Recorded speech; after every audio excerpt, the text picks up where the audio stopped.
السلام علیکم ناظرین بازار سے دستیاب گوشت زیادہ دیر تک اچھی حالت میں رہتا ہے۔ ہم جب گھروں میں سٹور کرتے ہیں تو فریج سے بلکہ فریج میں پڑی ہر چیز سے بو آنے لگتی ہے، پھر جب پکایا جاتا ہے تب بھی ذائقہ بدلا ہوتا ہے۔ آج اینیمل ویلی میں ہم آپ کو بتائیں گے کہ قربانی کے گوشت کا ذائقہ برقرار رکھتے ہوئے کیسے زیادہ سے زیادہ دیر تک محفوظ رکھا جائے۔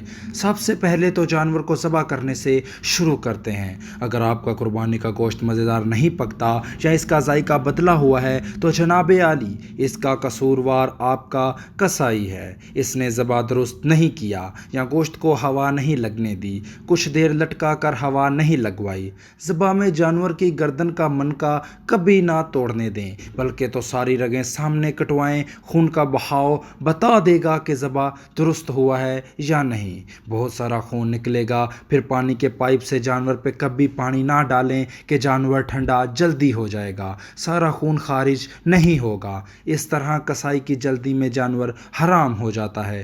گردن کا منکا توڑنے سے بھی جانور مر جاتا ہے اور سارا خون خارج نہیں ہوتا۔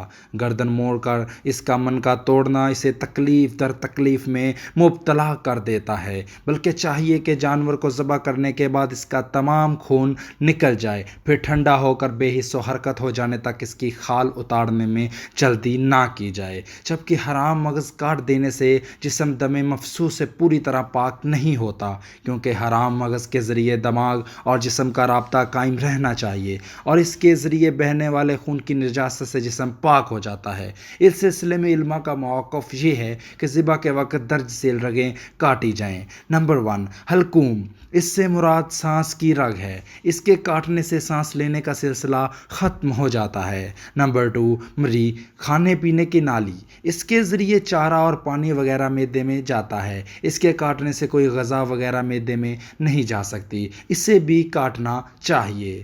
علود جان۔ اس سے مراد وہ 2 رگیں ہیں جو حلقوم اور مری کے ارد گرد ہوتی ہیں، ان کے ذریعے خون گردش کرتا ہے، اس کے کاٹنے سے دم نکل جاتا ہے۔ ان کے بعد گردن کی ہڈی کا جوڑ ہوتا ہے، یہی وہ جوڑ ہے جسے گردن پیچھے کی طرف موڑ کر کھولا جاتا ہے اور اسے ہم منکا ٹوٹ جانے سے تعبیر کرتے ہیں۔ پھر سفید دھاگے کی طرح حرام مغز روئی کی بتیوں کی شکل میں نظر آتا ہے، اس کے کٹ جانے سے جسم اور دماغ کا تعلق ختم ہو جاتا ہے۔ ذبح کرتے وقت صرف گردن کی ہڈی تک کاٹنا چاہیے۔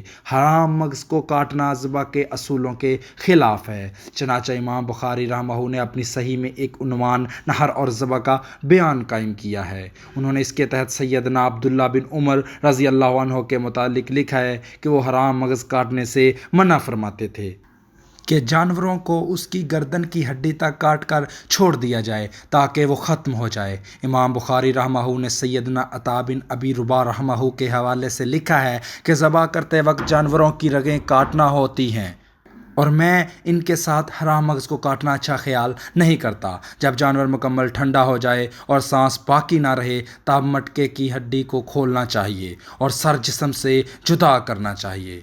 اس وقت تک منکے کو چھیڑنا غلط ہے۔ اس وقت تک جانور جسم کا سارا خون خارج ہو چکا ہوتا ہے اور ذبح کا مکمل طریقہ بھی یہی ہے۔ محترم ناظرین، یہی قربانی کے ذبح کرنے کے صحیح اور اسلامی طریقہ ہے اور اس طریقے سے ذبح کرنے سے آپ کا گوشت زیادہ عرصے تک محفوظ بھی رہے گا اور پکنے پر اس کا ذائقہ بھی مزیدار لگے گا۔ اب ہم آپ کو بتاتے ہیں کہ ذبح کرنے سے غلط طریقے کون سے ہیں۔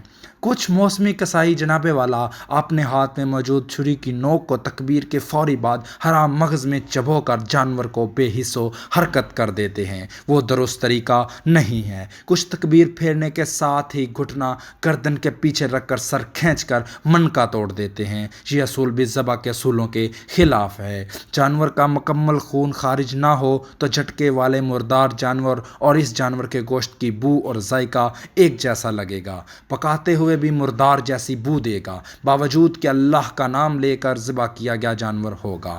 کسائی کے پاس وقت نہیں ہوتا، وہ جلدی میں یہ سب کرتے ہیں۔ ان سے تکبیر سننے کی کوشش کریں کہ گردن پہ چھری خود چلائیں۔ اگر یہ نہ کر سکیں بآواز بلند تکبیر پڑھیں تاکہ اگر کسائی بھول رہا ہو تو اس کو یاد آ جائے۔ بڑا جانور درست ذبح میں ٹھنڈا ہونے کے قریب ایسے حرکت کرے گا جیسے بھاگ رہا ہے، اپنے چاروں پاؤں کو حرکت دے گا، اور 5-7 منٹ کے بعد ایسا ہوتا ہے ذبح کے چھوٹا جانور یعنی بکرا، چھترا اور دمبا ٹھنڈا ہونے کے قریب کانپے گا، اس پہ ہاتھ رکھے تو ہلکی سی لرزش محسوس ہوگی۔